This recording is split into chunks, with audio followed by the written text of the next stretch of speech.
I'm back again with an emptied kitchen. I can't find the best spot to sit here.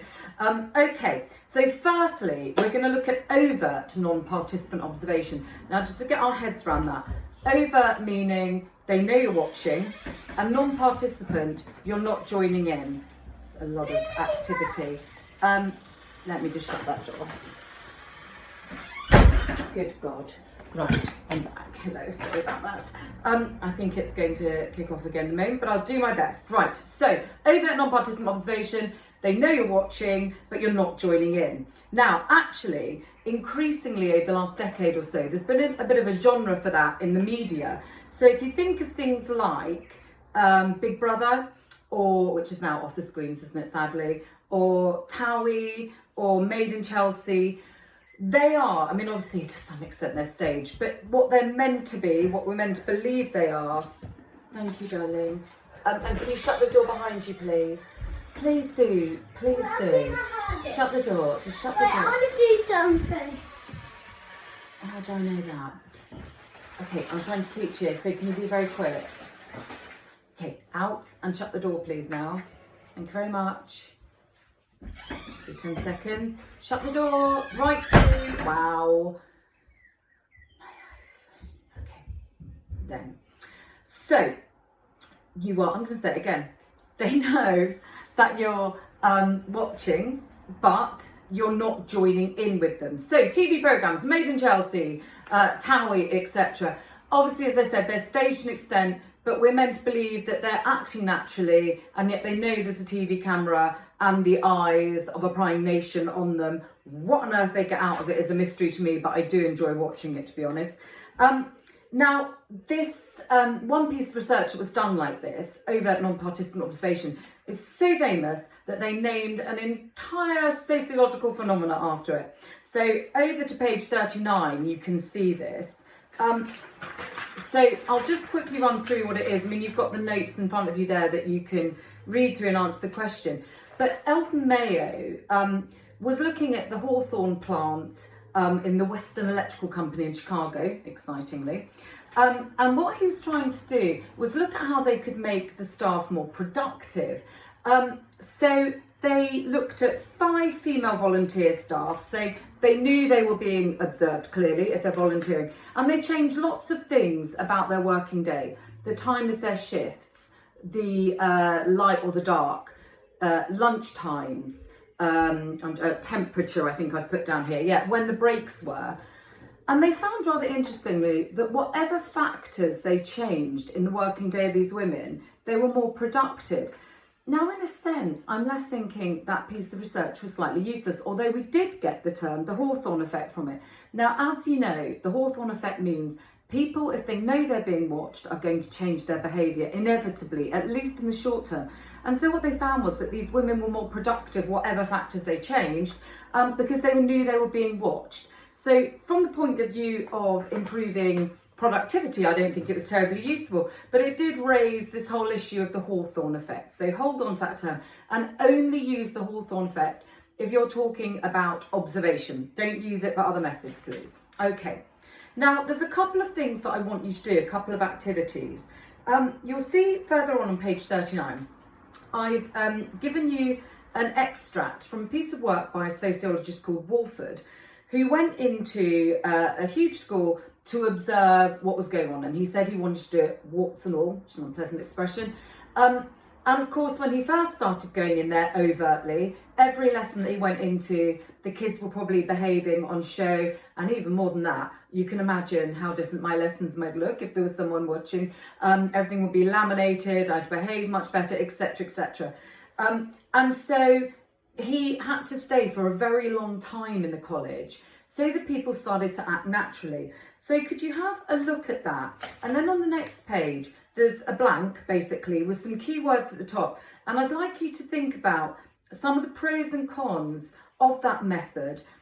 And then another activity on that same method. Now, I remember just before lockdown began, I had the pleasure of watching with some of you that unbelievably beautiful video, The Secret Life of the Classroom, which in which a film crew go into a reception class in a school in Bath. and really do, over the first year, get this incredible, intimate and really beautiful picture of what goes on in a primary classroom in the reception year. It's just gorgeous. If I didn't watch it with you, or if you want to rewatch it, we got it from, I think it was Vimeo, wasn't it? Vimeo. So if you type in Secret Life of the Classroom into Google, I think it's Vimeo, I don't know how you pronounce that it worked on. So if you need to rewatch it or you haven't yet watched it, go to that. And then could you fill in the strength, you'll see the little box on page 41, asking you to fill in the pros and cons of that method whilst watching that video. Oh God, I just love it every time I watch it. Let's just talk through some of the general pros and cons of overt non-participant observation. So think Ofsted inspector, that's probably the best example of it. So let's think of some of the advantages first of all. Ethically, I think it's fairly sound because you are presumably not involving deceit and getting informed consent because you've said to these people, I'm coming to watch. I'm not joining in, but I'm coming in to watch you. So everyone's above board. I guess the only caveat might be if you hadn't told them exactly what you were looking out for, the informed consent might not be completely genuine. But typically, it's ethically sound.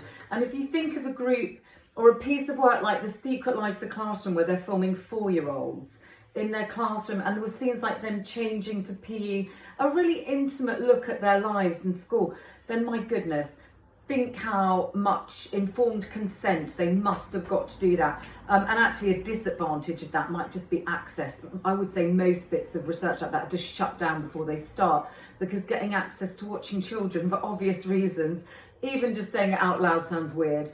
You're going to have to go through lots of gatekeepers, such as parents, head teachers, etc.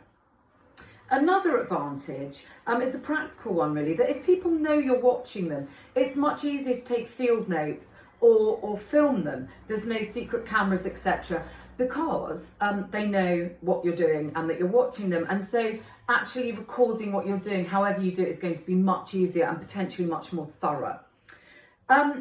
This research in theory should be very high in validity, in truth and depth. Now, as we said, with something like The Secret Life of the Classroom, at first the truth probably, the Hawthorne effect's going to kick in if people know they're being watched. But actually we noted by the end of the video, oh my goodness, it was so cute. This bit not so much, but the kids were like running up to camera, picking their noses. You know, they were being really kind of out there about what they really get up to. And some of the discussions they had, you'll remember the discussion about the little boy and little girl in the playground and how the teacher dealt with it. Really intimate. You know, it's again, very truthful. You get a real feeling of a stay and what it's like to be an infant or a reception age teacher or pupil from that video. But I think the reason for that is that they stayed there so long probably, and so people stopped being on their guard. You notice a similar thing with Big Brother. If you ever watched it, I was an absolutely avid fan, particularly the celebrity one. Celebrities know how to mask. They know how to impression manage their behaviour. But by the end of 2 or 3 weeks, breakdowns, arguments, you know, things were falling to pieces for them. So I think, you know, keeping up that impression management is quite hard for a long period of time.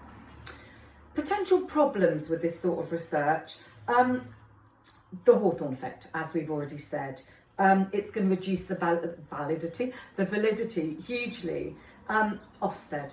You know, they come in and watch lessons, but are we really pretending that's an honest snapshot of what happens in the school? Obviously, they now just kind of turn up with a few hours notice, which might make it more valid. But the truth is, if someone comes into a teacher's classroom, everyone's on edge, everyone's behaving differently, of course, which means the truth is somehow affected by that. Ethically, my only concern really is that what might happen in the long term, particularly if it's been on TV. So I don't know if any of you ever watched, and it's worth watching if you haven't, Educating Essex, Educating, was it Wales, Educating London, Educating all sorts of bits of the country. And they were all beautiful in their own way. Yorkshire was one of them, wasn't it? And that's fine. Presumably all the kids and their parents had given their permission, and the teachers, to be part of that piece of overt non-participant research. But I do rather wonder, particularly with kids of about 14 or 15 being filmed, I mean, I just would have been out of control showing off if someone, it's hard to believe, if someone had been filming me at 14 or 15 in a school and I knew it was going to be on telly. It would have been obscene. And I just think that's fine at that age and you all laugh it off. But in 5 years' time, when you're trying to get a job or a uni place or whatever it is, and someone watches you, could that cause you harm and distress further on down the line? I really think it might, and I'm so glad that social media did not exist when I was that age, for sure. Less evidence all round.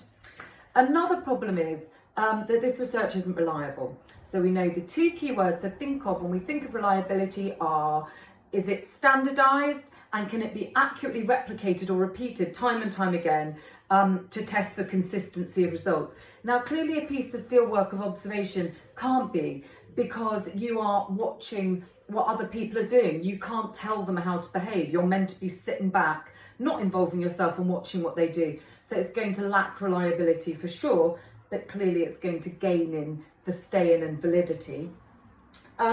Funding could be an issue. This is very, very time-consuming. Absolutely is. You might be observing groups for weeks or months at a time. Now, clearly, your average uni may not have the funding to cough up for that sort of research, which is why actually some of the pieces that we watch tend to be on telly, where their budget is probably a lot higher. Of course, the problem with that is they're being sensationalist, they want viewing figures, etc. Values of the researcher, can these be relied on? I mean, my problem here would, I guess if you're not participating, you're maybe getting less involved with your sample. But my goodness me, if you're watching a group, even if you're not participating, particularly over a long period of time, you're bound to get somehow emotionally involved with them unless you're a robot. And I wonder if that then affects how you interpret the results. Is there interpreter bias at the end of this when you're interpreting the results? Because you're swayed by who you're observing and your feelings about them. Lots to think about there. There's more pros and cons that you can read about in the book and add to those two pieces of work in the booklet. Okay, good luck with that. And then I'll come back and we'll do some covert, non-participant observation. It starts to mess with your mind, I promise you. I will be back with another video shortly. Take care, guys.